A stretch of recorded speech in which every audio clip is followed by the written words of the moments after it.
बिस्मिल्लाहिर्रहमानिर्रहीम। Computer science का lecture 20।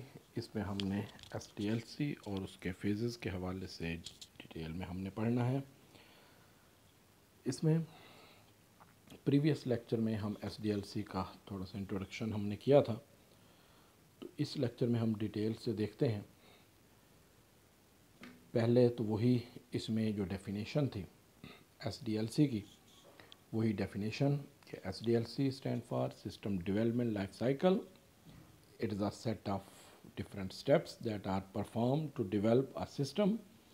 It is an organized way of development successful system. It consists of different phases, और ये इसके phases हैं: preliminary investigation, system analysis, system design, system coding, system testing, system implementation और system maintenance. इसमें से SDLC से मुराद एक software को डेवलप करने के लिए जो डिफरेंट स्टेजेस हैं उन पर हमने इम्प्लीमेंट करना है।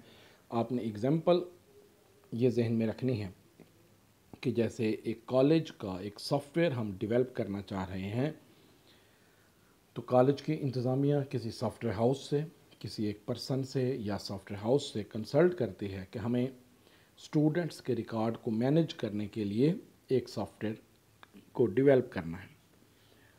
तो वो सॉफ्टवेयर हाउस उस अपने चंद एनालिस्ट को भेजता है, वो आकर डिटेल से इनकी स्टडी करते हैं और किस तरीके से स्टेप बाय स्टेप उसको क्रिएट करते हैं।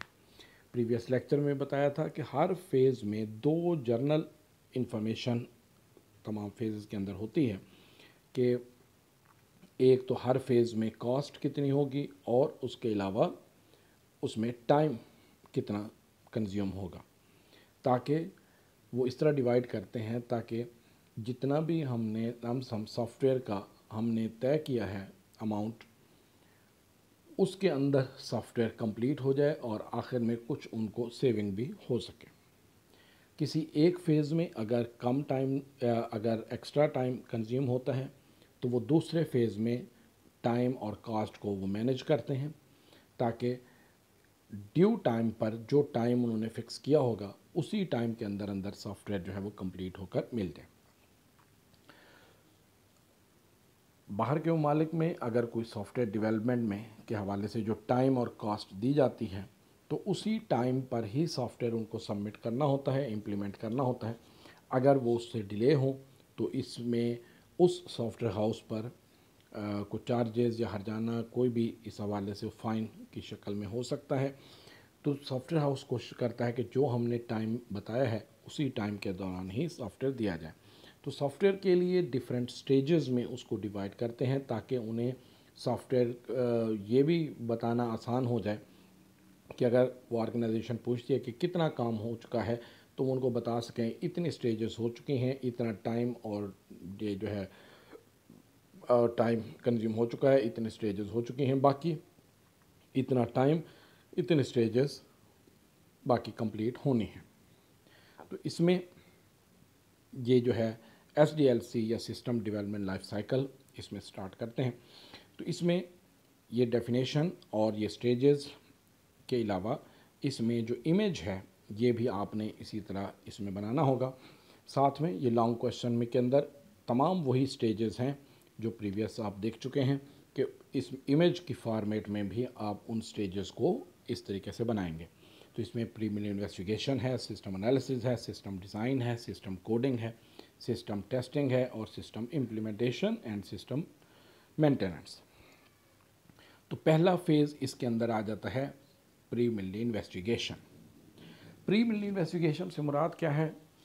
इब्तदाई तहकीकात कि एक ऑर्गेनाइजेशन इब्तदाई तौर पर क्या तहकीकात करती है, कि जैसे ऑर्डर देते हैं कि हमने एक सॉफ्टवेयर डेवलप करना है तो वो इब्तदाई तौर पर ऑर्गेनाइजेशन में आते हैं और मेन फीचर्स जो हैं वो पूछते हैं कि क्या क्या आपने बनवाना है। तो फॉर एग्ज़ाम्पल जैसे कॉलेज की एग्जांपल हमने दी है एडमिशन, तो कॉलेज वाले उनको बताते हैं कि हमने एडमिशन सिस्टम, उसके अलावा ड्यूज़ का, स्टूडेंट के ड्यूज़ का, स्टाफ सैलरी, स्टूडेंट अटेंडेंस और बाकी जितने भी जो उसमें फाइनेंशियल ट्रांजैक्शन का है कि जिसमें एक्सपेंसेस हैं या बाकी जितना भी सॉफ्टवेयर का हिस्सा वो डेवलप करवाना चाहे हों, तो वो मेन फीचर्स बताते हैं। तो इसमें preliminary investigation is the first phase. In this phase the system is investigated, कि उसमें इब्तदाई तौर पर तहकीकात की जाती हैं सिस्टम की। The objective of this phase is to conduct an initial analysis and findings of system as follows. उसमें क्या क्या चीज़ें वो फाइंड करते हैं, जिसमें सिस्टम आइडेंटिफिकेशन है कि सिस्टम को आइडेंटिफाई करना कि वो जो है सिस्टम में मेन क्या फीचर हो सकते हैं।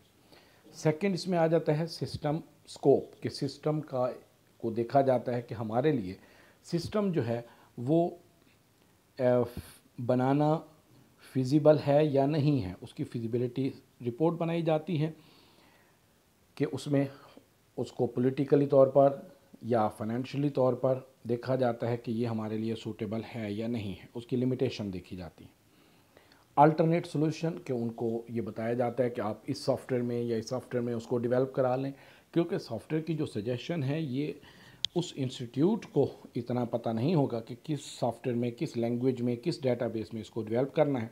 तो वो सॉफ्टवेयर हाउस उनको सजेस्ट करेगा कि आप इस डेटाबेस में या इस सॉफ्टवेयर में इसको डेवलप करा लें, क्योंकि हर डेटाबेस की कॉस्ट डिफरेंट हो सकती है। तो वो सामने रखते हैं कि कॉस्ट भी सामने रखते हैं, और दूसरा उस इदारे के जो रिकॉर्ड्स की तादाद है उसको भी सामने रखते हैं कि इनका डाटा कितना है, ताकि वो डेटाबेस उस डाटा को आसानी से मैनेज कर सके। तो कई अल्टरनेट सॉल्यूशन उसको बताए जाते हैं।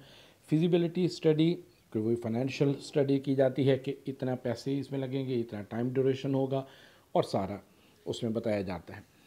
इसमें फिजिबिलिटी स्टडी के अंदर उसमें एक चार्ट की शक्ल में बनाया जाता है कि जिसमें टाइम के हवाले से गैंट चार्ट या मुख्तलिफ MS प्रोजेक्ट, मुख्तलिफ सॉफ्टवेयर यूज़ किया करके उसमें हर स्टेज में कितना टाइम, कितनी कॉस्ट उसमें कंज्यूम होगी, तो वो भी उस चार्ट की शक्ल में बनाए जाते हैं। इस फेज़ का जो लास्ट जो फीचर है, वो लास्ट में जो चीज़ बनाई जाती है वो है प्रीलिमिनरी प्लान, कि एक फ़ाइल की शक्ल में ये तमाम फाइंडिंग्स को लिख कर एक एग्रीमेंट की शक्ल में उसको बना दिया जाता है। उसके बाद ये सबमिट किया जाता है जो इदारे की टॉप मैनेजमेंट हैं। अगर वो देखते हैं कि ये सूटेबल है तो फिर वो आगे जो है उसको एग्रीमेंट साइन करते हैं, जिससे जो है सॉफ्टवेयर की डेवलपमेंट का प्रोसेस स्टार्ट हो जाता है। अगर वो उसमें कोई प्रॉब्लम देखते हैं तो फिर वो उसको दोबारा से रिव्यू किया जा सकता है, कॉस्ट में भी या टाइम में भी, कि जैसे अगर 6 मंथ का टाइम उन्होंने मांगा है तो वो ये कह सकते हैं कि हमें 4 महीने में कंप्लीट कर दें, 5 महीने में कंप्लीट कर दें। या कॉस्ट में 1 लाख अगर उन्होंने डिमांड की है तो उससे कम या ज़्यादा वो उसमें जो भी उसका एग्रीमेंट के हवाले से होगा वो उसमें रिव्यू किया जा सकता है। अगर एग्रीमेंट जब साइन हो जाता है तो फिर सेकंड फेज़ जो है वो स्टार्ट होता है। सेकंड फेज़ जो है वो क्या है, सिस्टम एनालिसिस। सिस्टम एनालिसिस होता है कि डिटेल स्टडी करना। डिटेल स्टडी क्या है कि हर एक इंफॉर्मेशन के डाटा किस तरह कौन कौन सी चीज़ें हैं। जैसे पहले प्रीलिमिनरी इन्वेस्टिगेशन में मेन ऑब्जेक्टिव देखे जाते हैं, जबकि इसके अंदर उसको डिटेल के साथ स्टडी किया जाता है कि उसमें क्या क्या चीज़ हमने बनवानी है। जैसे स्टूडेंट एडमिशन का अगर पहले वो बताते हैं तो इस एनालिसिस फेज़ में ये बताया जाता है कि स्टूडेंट के हवाले से क्या क्या इन्फॉर्मेशन हमने कलेक्ट करनी है, कि स्टूडेंट का name, address, phone number, contact number, बाकी जितने भी इंफॉर्मेशन है कि उनके प्रीवियस डिग्री की जो इन्फॉर्मेशन है वो कौन कौन सी गेट करनी है, स्टाफ के हवाले से क्या इन्फॉर्मेशन कलेक्ट करनी है, उनकी सैलरीज़ कैसे मैनेज करनी है, ड्यूज़ कैसे मैनेज करने हैं, आया वो स्टूडेंट बैंक में जमा कराएंगे या वो उसी इदारे में लिए जाएंगे ड्यूज़। एक एक चीज़ उसकी डिटेल के साथ स्टडी की जाती है। तो इसमें in this phase the current business system is studied in the detail to find out how it works and how to improve it, कि जो एग्जिस्टिंग सिस्टम होगा, जैसे पहले अगर वो रजिस्टर्स पर सारी एंट्रीज़ करते थे तो वो उनको स्टडी किया जाएगा, वहाँ से डाटा कलेक्ट किया जाएगा। इसमें डाटा गैदरिंग टेक्निक्स देखी जाएंगी, डिफरेंट टाइप की डाटा गैदरिंग टेक्निक्स हैं कि डाटा हमें कलेक्ट कहाँ कहाँ से हम कर सकते हैं। तो इसमें पहला जो स्टेप इसमें आ जाता है नीड एनालिसिस, कि एनालिसिस की हमें क्यों ज़रूरत पड़ती है, क्यों हम एनालिसिस करते हैं। डाटा गैदरिंग है, डिफरेंट डाटा गैदरिंग टेक्निक्स हैं, जिसमें आप डिटेल के साथ, जब एनालिसिस का क्वेश्चन हम डिटेल के साथ पढ़ेंगे इसमें, तो उसके अंदर हम देखेंगे कि जैसे उसमें रिटन डॉक्यूमेंट हैं, इंटरव्यू है, क्वेश्चन एयर है, तो किस ऑब्जर्वेशन है, तो किस तरीके से हम सारा डाटा मुख्तलिफ टेक्निक्स की मदद से हम कलेक्ट कर सकते हैं। सारा डाटा जब कलेक्ट हो जाता है तो उसको एनालाइज किया जाता है, जिसको डाटा एनालिसिस कहते हैं। इसमें डिफरेंट डायग्राम बनाए जाते हैं, मुख्तलिफ जो है उसमें टेबल्स की शक्ल में या मुख्तलिफ हवाले से उसे DFD होते हैं, यानी उसमें डाटा फ्लो डायग्राम्स हो गए, ER मॉडल्स हो गए, मुख्तलिफ बनाए जाते हैं। तो एनालिसिस किया जाता है उस सारे डाटा का, और आखिर में एक रिपोर्ट बना दी जाती है जिसे कहा जाता है एनालिसिस रिपोर्ट, या इसको स्टेटमेंट ऑफ रिक्वायरमेंट भी कहते हैं। इस सारी रिक्वायरमेंट को सामने रखकर फिर जो है बाकी फर्दर सॉफ्टवेयर आगे डेवलप होता है। तो जब ये सेकंड फेज़ जो है ये मोस्ट इम्पॉर्टेंट होता है, क्योंकि इस पर पूरे सॉफ्टवेयर की क्वालिटी का इन्हिसार होता है कि सॉफ्टवेयर में क्या क्या चीज़ें बनेंगी। तो थर्ड फेज़ में हमारे पास आ जाता है सिस्टम डिज़ाइन। उसके बाद उसका डिज़ाइन एक तैयार किया जाता है कि सिस्टम डिज़ाइन के अंदर कि उसमें दो तरह के आम रूटीन में डिज़ाइन होते हैं, एक लॉजिकल डिज़ाइन और दूसरा फिज़िकल डिज़ाइन। पहले डिज़ाइन में, लॉजिकल डिज़ाइन में, कि सॉफ्टवेयर में क्या क्या चीज़ें बनानी हैं, किस तरह बनाई जाएंगी, उसके different diagrams, different flow diagrams, flow charts वगैरह बनाए जाएंगे। सेकंड जो फिज़िकल डिज़ाइन है कि उसको प्रैक्टिकली तौर पर इम्प्लीमेंट कैसे करना है, उसके लिए सिस्टम रिक्वायरमेंट्स कौन कौन सी होनी चाहिए, यानी कंप्यूटर कौन से हों, हार्डवेयर कौन से हों, उसके अलावा उसके लिए को कम्युनिकेशन सिस्टम डेवलप करना है या नहीं करना। तो सारे ये डिटेल के साथ उसका एक डिज़ाइन, डिफरेंट फॉर्म्स बनाए जाते हैं कि फॉर्म्स हमने इनपुट कैसे लेनी है, उसको प्रोसेस कैसे करना है, उसको उसकी आउटपुट कैसे डिस्प्ले करनी है, सॉफ्ट कॉपी की फॉर्म में और हार्ड कॉपी की फॉर्म में किस तरह आउटपुट डिस्प्ले करनी है। तो ये सारी डिज़ाइनिंग जब कंप्लीट हो जाती है तो ये डिज़ाइन भी अप्रूव कराए जाते हैं उस ऑर्गेनाइजेशन से, इवन दो इसमें जो जो कलर स्कीम है कि जो फॉर्म इंटरफेस पर होंगे उसमें कलर कम्बिनेशन कौन से यूज़ किए जाएंगे, वो भी उस यूज़र की रिक्वायरमेंट के मुताबिक रखे जाते हैं, ताकि क्योंकि जिस पर्सन ने यूज़ करना है उसको मुसलसल, तो उसकी रिक्वायरमेंट के मुताबिक रखे जाते हैं। फोर्थ इसमें आ जाता है कोडिंग का, कि कोड लिखे जाते हैं, इसमें प्रोग्राम्स बनाए जाते हैं। डिज़ाइन जब अप्रूव हो जाता है तो फिर वो प्रोग्रामर्स को वो फाइल सबमिट कर दी जाती है, एनालिसिस फाइल और डिज़ाइन फाइल। जो डिटेल डिज़ाइन रिपोर्ट है वो भी, डिज़ाइनिंग फाइल भी, और उसके अलावा एनालिसिस रिपोर्ट। अब एनालिसिस रिपोर्ट को स्टडी करने के बाद जो प्रोग्रामर्स हैं वो उसके कोड लिखते हैं। जैसे अगर हम कहते हैं कि एक जगह पर ट्रांजैक्शन करें तो वो बाकी जगह पर ऑटो ट्रांजैक्शन हो जाए, जैसे कोई स्टूडेंट ड्यूज़ जमा कराता है तो उसके लिए 2-3 जगह पर एंट्रीज़ होती हैं, तो वो यूज़र की आसानी के लिए वो क्या करते हैं कि एक ही फॉर्म ऐसा बनाते हैं कि जिसमें एक जगह पर वो ट्रांजैक्शन करे, बाकी हर जगह पर ऑटो ट्रांजैक्शन वो हो जाए।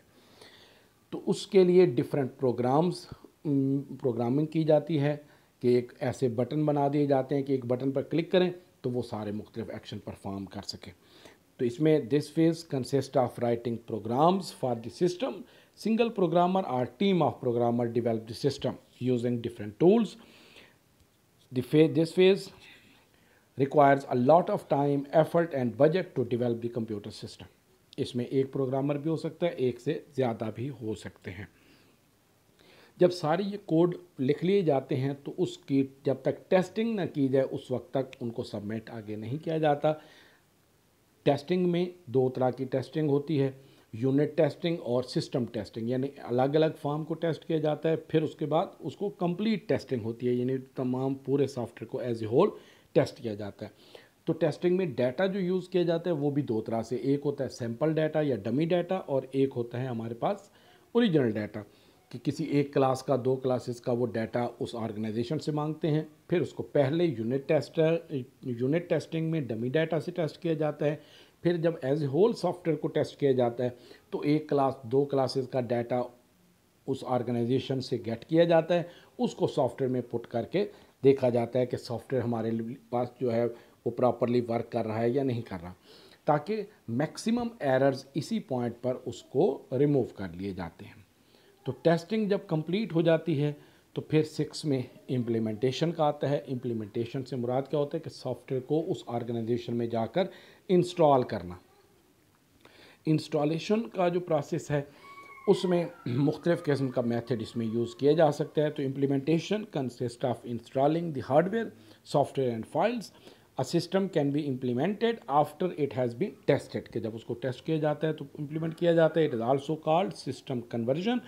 सिस्टम कन्वर्जन भी कहा जाता है। कन्वर्जन क्यों कहा जाता है कि इसने ओल्ड सिस्टम को कन्वर्ट करना होता है न्यू सिस्टम में, कि जो आपने नया बनाया। इसकी भी डिफरेंट टेक्निक्स हैं, जैसे डायरेक्ट इम्प्लीमेंटेशन है, पैरेलल इम्प्लीमेंटेशन है, फेज्ड इम्प्लीमेंटेशन है एंड पायलट इम्प्लीमेंटेशन है।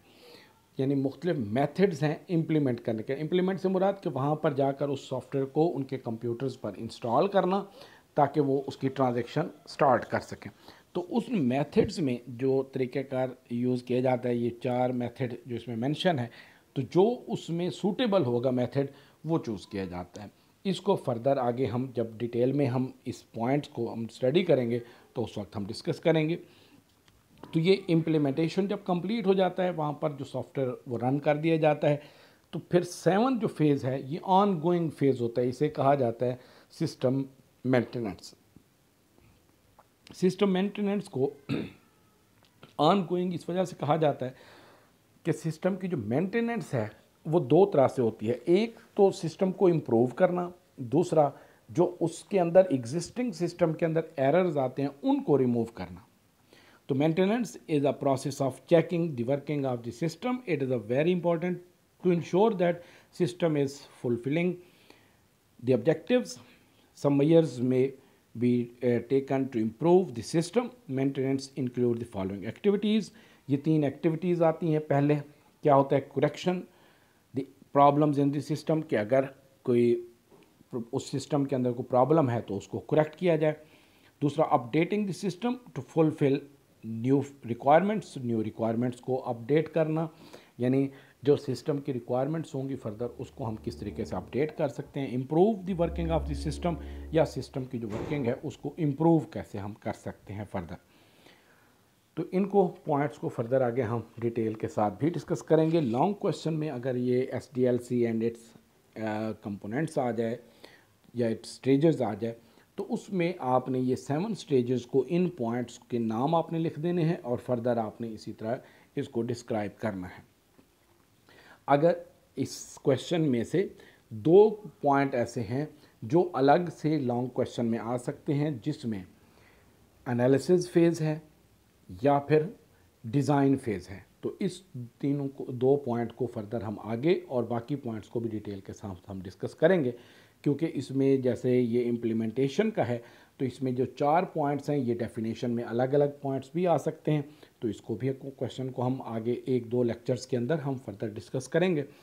तो लॉन्ग क्वेश्चन में अगर आ जाए तो आपने ये जिस तरतीब से इसमें क्वेश्चन ये मेंशन किया हुआ है, आपने उसी तरतीब से इसको सॉल्व करना होगा, इसी तरह इसको लिखना होगा।